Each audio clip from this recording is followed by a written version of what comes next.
everyone, Nicholas Chase here. I am a pro triathlete and a St. George local. I ride the Ironman World Championship course quite often, and I videoed it so you can see what you're in store for on race day. Now, I'm going to go through the majority of the course, show you road conditions, and talk about some of the key aspects of the day you need to pay attention to, but ultimately you should still go out there and drive the course if you have time, because things could change. So let's dive right in. First and foremost, you're gonna have to swim in beautiful Sand Hollow reservoir. It's not a lake, it's a reservoir. It's for our drinking water, so just don't pee in it too much. Additionally, you're gonna have some colder temperatures probably in the morning. They're gonna heat up quickly, and then you're gonna get right out into that bike course with great temperatures, and it's gonna heat up quick. So jumping right in, you're gonna exit Sand Hollow Reservoir, exiting the state park. And then afterwards, you're gonna hit the first part, the first section, which is a bit of an out and back. The road quality here is gonna be pristine. It's gonna be great. You're gonna love it. The wind conditions could be in your favor on the way out or against you on the way back. It just depends. On the first out and back section, I rode it myself, and it was about roughly an hour for just a regular kind of tempo effort. So I would expect to go faster on race day.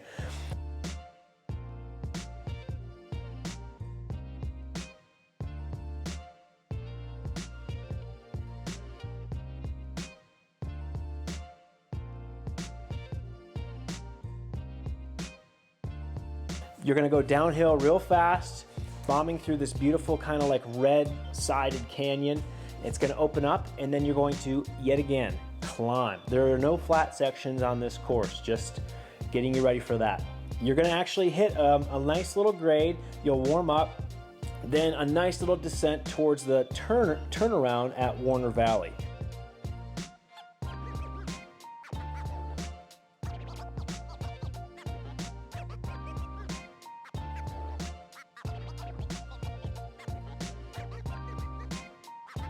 And now Warner Valley, that's the exit you're gonna hit under the overpass and come back the other direction. Still great roads, it's gonna be awesome. I don't know which side of the road they're gonna put us on or put you all on, but just be prepared.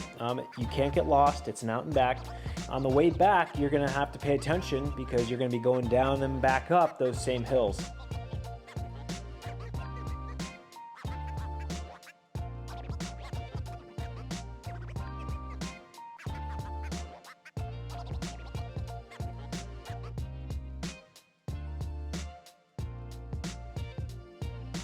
That nice cut canyon kind of climb at very good grades. You're not going to hit anything that you're going to really be scared of or be worried about. On the descents, when you're going quickly, what you might want to do is just practice before you get here going quick downhill, because you're going to hit speeds over 30 miles an hour.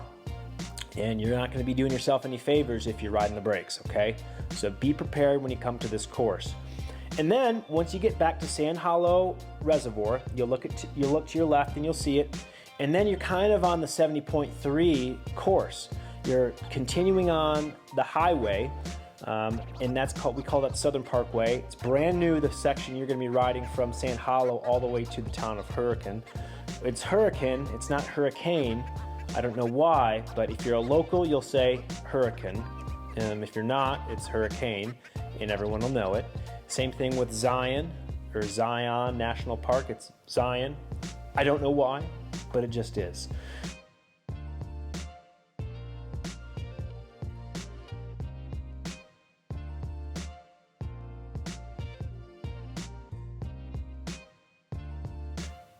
Anyways, you're gonna hit great roads as you run through Hurricane, and eventually you're gonna hop onto the highway taking you towards Telegraph Road.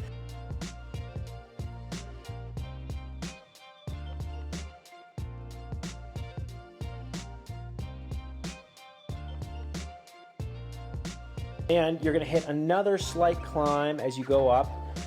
The roads are gonna be also good. Normally we ride actually on the left side of the road, kind of like at the left shoulder to oncoming traffic, climbing up this nice sweeping climb. Once you top out at the top of that, you're gonna take a left and bomb down again on Telegraph Road. There's a little bumpy there. Just be careful, keep your head up. And then you're gonna hit, I think Coral Canyon will be on your right-hand side, that's the neighborhood. Then you're gonna come up on another climb, same thing, nice rolling part of the course, same as the 70.3 course if you've already been here before. Then you're gonna make your way into Washington City, which is beautiful, cute little town. Most people will probably be staying there because they have a lot of Airbnbs. So you're gonna hit that right-hand turn on Washington Parkway. Gonna climb up, there'll be a gas station, some roundabouts. It's a very, very nice climb. That road is also pretty new. And you're gonna hit an overpass, you're gonna cross the highway, and you're gonna take an immediate left, which is gonna bomb you into the city of Washington. And you're gonna do a little out and back there as well.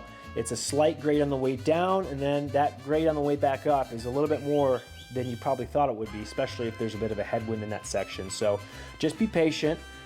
Understand that what must go down must come back up. So be well aware of that. And then you're gonna hit a 180-degree turn in Washington. Then you're gonna get on that nice road and head back out.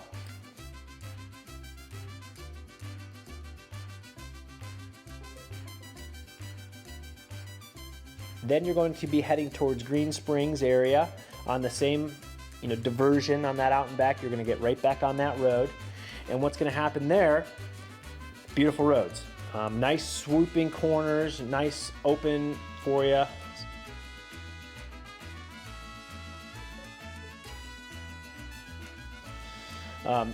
And what's gonna happen after that, taking a hard left and going from Green Springs back towards Red Cliffs Parkway.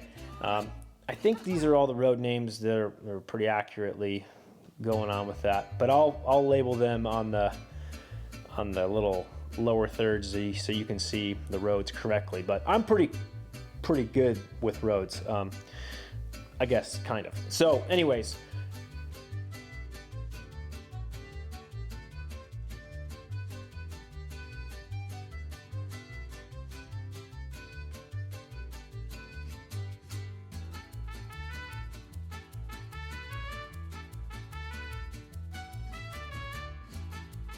you're heading into St. George at this point. You're heading towards what we call Dixie Rock, which is kind of the Red Cliffs Parkway peak. You look to your right, you'll see that big Dixie written on the rock. And that's a great road too. Light climb all the way there. Then you're gonna kind of see some of the old not the old, but the current 70.3 run course that you're not gonna actually run on at all. But if you're familiar with this area, you'll recognize that for sure. You're gonna bomb down towards Snow Canyon on this long reach out towards it, heading into St. George, also heading towards like neighborhoods called Entrada. Good road conditions, head down, bury it, and there's like a couple spots where you wanna make sure you're really bombed down the hills, and normally there's like an intersection we have to pay attention to, but you're just gonna head down, go through it. The roads are gonna be shut for you. Obviously keep your head up just for your own safety, but ultimately you'll have the road to just go fast as you're going down the hill, backside.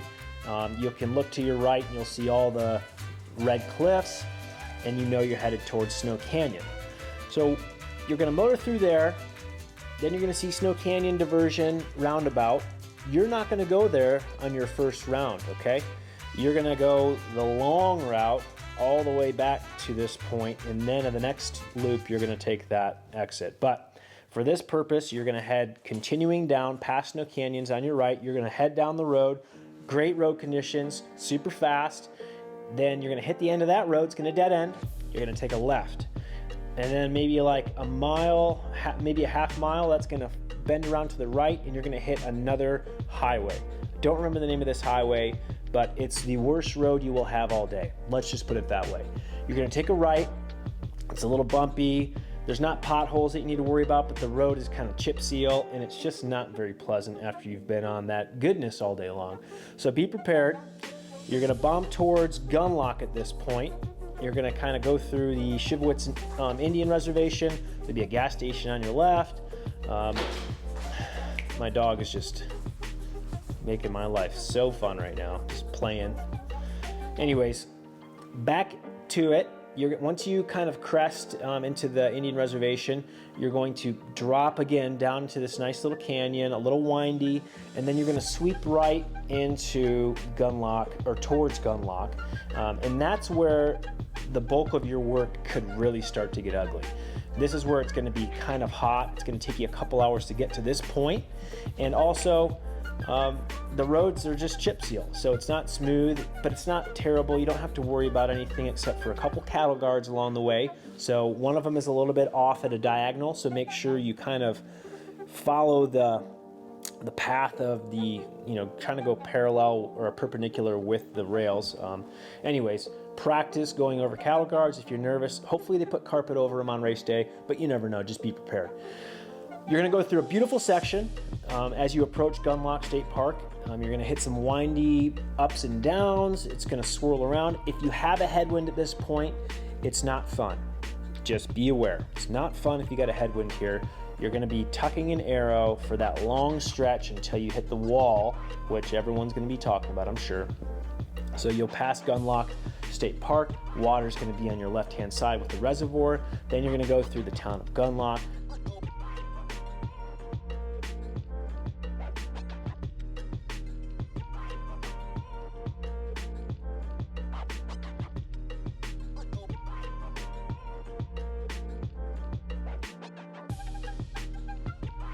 Then you're going to hit this, I think, Eagles Landing something. It's like a little area, beautiful meadow on your right-hand side, and then you're going to see a big hill. So that's where you know you're at that Eagles Landing hill, or whatever it is. You'll go up that hill.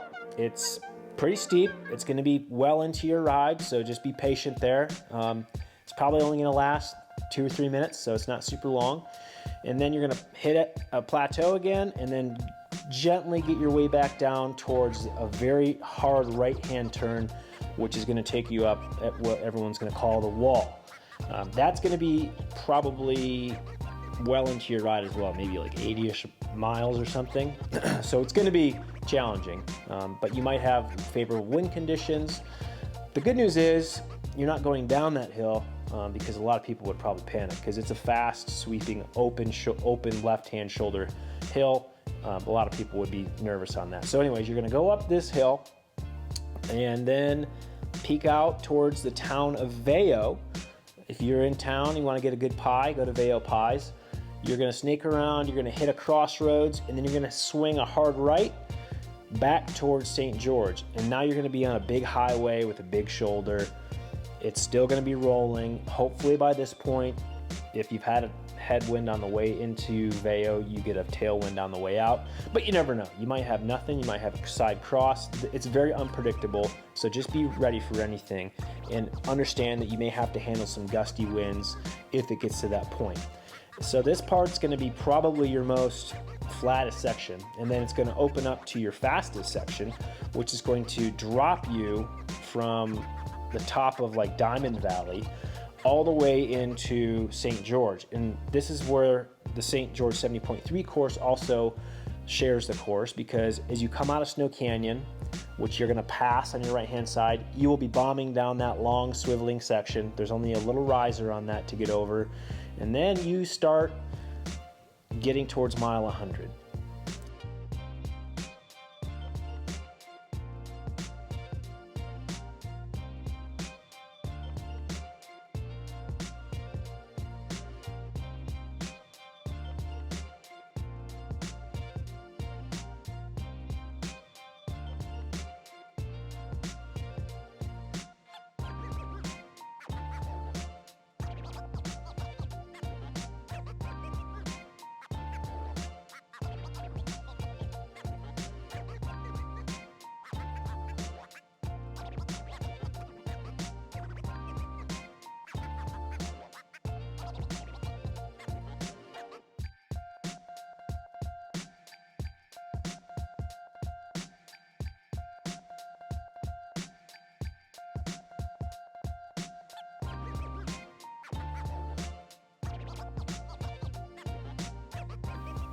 You're going to repeat some of that stuff on Red Cliffs Parkway towards Snow Canyon. and then you're gonna hit the roundabout, and that's where you get to hit Snow Canyon around 100 mile-ish.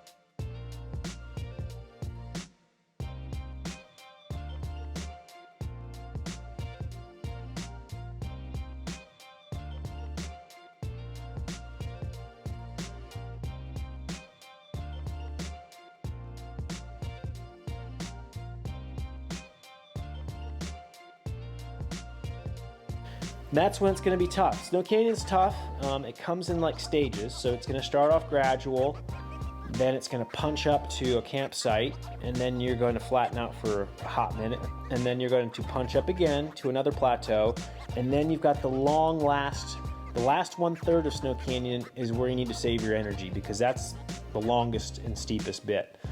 So just be patient. I'm sure they're going to have a lot of people in there supporting and giving you high fives and telling you made that far, but that's where your gearing needs to be favorable towards a steeper grade, because that's probably where it's going to be steeper and you're going to be the most tired.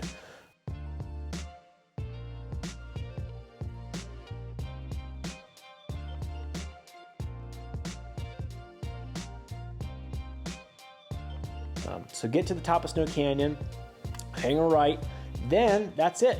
Basically, you're going to head back into town, recuperate yourself, get ready for a run. You're going to kind of follow the same route as you did before, except then you're going to, instead of take a right towards Snow Canyon, you're going to go straight into downtown St. George.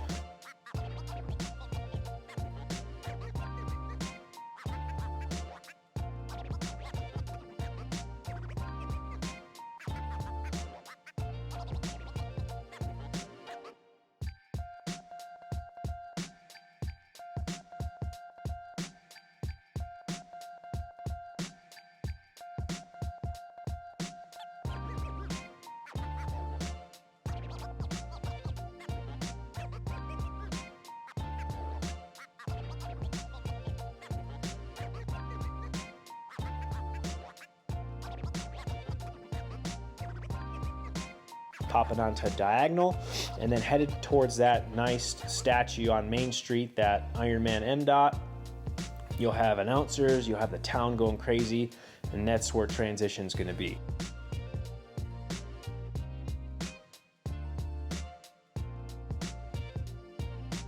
That's about it. It's a tough course. Depends on which GPS device you're using. I clocked it at about 8,000 feet when I pre-rode the course, but Ironman has it advertised, I think, 7,600. So it's between 7,600 and 8,000 feet of climbing. Make sure your bike gearing is set up for a very rolling course. Anyone from Europe is probably gonna be fine, but if you're living in a flat area, make sure you're ready for this course, because it's gonna throw everything at you.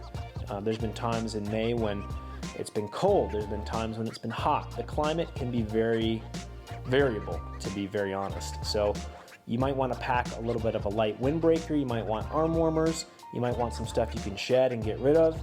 You might just want to make sure your special needs has that stuff already accounted for, but just be prepared, because you might not get it back. And that's about it. I think the run course also is very challenging, a lot of hills. It's either going up or down the whole way. There's not a really flat point on it.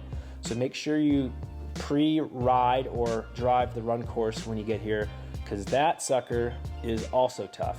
There's a lot of courses that have tough bikes or tough runs, but there's not a lot that have both. Now, this is a world championship course of the likes everyone will respect. And as a matter of fact, I still hear about this race back when Ben Hoffman won, when there was like 70% attrition, waves the size of people in Sand Hollow Reservoir.